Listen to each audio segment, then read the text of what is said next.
मोराचे piece. मी माझ्या मैत्रिणीला एक पुस्तक वाचायला दिले होते. भरकन वाचून तिने ते मला लगेच परत केले होते. तिच्याकडून पुस्तक आले की माझे आपले नेहमीचे ठरलेले पानांमध्ये असलेली जाईजुईची फुले, रेशमी फितींचे तुकडे वगैरे तिच्या गोष्टी अगदी तत्परतेने साभार परत करायच्या. नेहमीप्रमाणे मी पुस्तकाची पाने चाळून पाहू लागलो. त्यात इतर खुणा होत्याच, पण आज एक नवीनच खूण आढळून आली. मोराचे पीस. पुस्तकात मोरपिसे ठेवली व त्यांना रोज कुंकू घातले म्हणजे बुद्धी वाढते, अशी लहानपणी आम्हा मुलांमध्ये कल्पना होती. त्यावेळी मोरपिसांचे मला भारी वेड होते. मी माझ्या जवळच्या पेन्सिली वगैरे देऊन मोराची पिसे घेई. अशा रीतीने मी खूपशी पिसे आपल्याजवळ जमवून ठेवली होती. त्या काळानंतर कितीतरी वर्षांनी मी आज एक पीस अगदी जवळून बघत होतो. ते पाहताना अनेक आठवणी मनात आल्या आणि त्या पिसाचे नानाविध रंग माझ्या डोळ्यात भरून राहिले.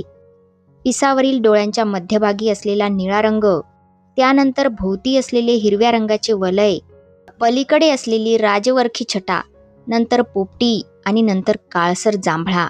हे रंग पाहून झाल्यावर दृष्टीचा कोन बदलला की सगळेच रंग निराळे. निसर्गाच्या या चिमुकल्या कृतींमध्ये असे कितीतरी रंग आहेत की ज्यांना कलावंतांच्या भाषेत नावे प्राप्त झालेली नाहीत. कुणाला वाटेल केवळ रंगांची कलाकुसर दाखवण्याकरताच सृष्टीने मोराचे पीस निर्माण केले असावे. किती गोड असतो त्याचा स्पर्श, अगदी रेशमासारखा मुलायम. शिवाय किती सजीव असते हे पीस. 2-4 वेळा त्याच्यावरून करांगुली फिरवा व त्याच्यासमोर बोट धरा, त्याचे बारीक बारीक टोके चटकन धावून येतात. जिव्हाळ्याचे कुणी दूर गावावरून आले की आपण कसे धावत जातो व त्याच्या भोवती पिंगा घालतो, अगदी तशी. खेळकर तरी किती म्हणता. लहान मुले मधल्या बोटावर फसवाफसवीचा, बोट ओळखण्याचा खेळ खेळत असतात ना, त्याप्रमाणे पीस देखील तुमच्याशी खेळते. ते म्हणते, ओळखता आमचा रंग? ओळखा पाहू. काय हिरवा आहे म्हणता? छट, चुकलात तुम्ही. आणि हे अगदी बरोबर आहे. आपण आपल्या दृष्टीचा कोन बदलला की निराळेच रंग दिसू लागतात. मोराच्या त्या पिसाकडे बघता बघता मनात असे विचार येत होते, जात होते. आज सहजच मला केवढे सौंदर्य पाहायला मिळाले होते, केवढ्या आनंदाचा लाभ झाला होता. परंतु त्या पिसात तरी विशेष काय होते? सृष्टीतली प्रत्येक लहान थोर वस्तू अशीच नाही का? ती निर्माण करताना निसर्ग आपले सारे कौशल्य उपयोगात आणतो. लहान लहानशी फुले, त्यांच्यातील सौंदर्य, कलाकुसर किती मनोहर असते. पण कधीतरी बघतो का आपण त्यांच्याकडे मन लावून? छे, कसे बघणार? ही कामे रिकामटेकड्यांची, उद्योगी अथवा शहाण्या माणसांची नव्हेत. पण एखाद्याने जर उघड्या डोळ्याने पाहतोच म्हटले तर त्याचे श्रम काही वाया जायचे नाहीत. फुलांच्या पाकळ्यांचा आकार, त्यांची मांडणी, पाकळ्यांवर आलेले नाना रंगांचे ठिपके, आणि तेही इतक्या नाजूकपणे दिलेले की बघताना माणसाची मती गुंग व्हावी. प्रत्येक फुलाची ठेवण निराळी, रंग निराळा, त्यावरची वेलबुट्टी निराळी.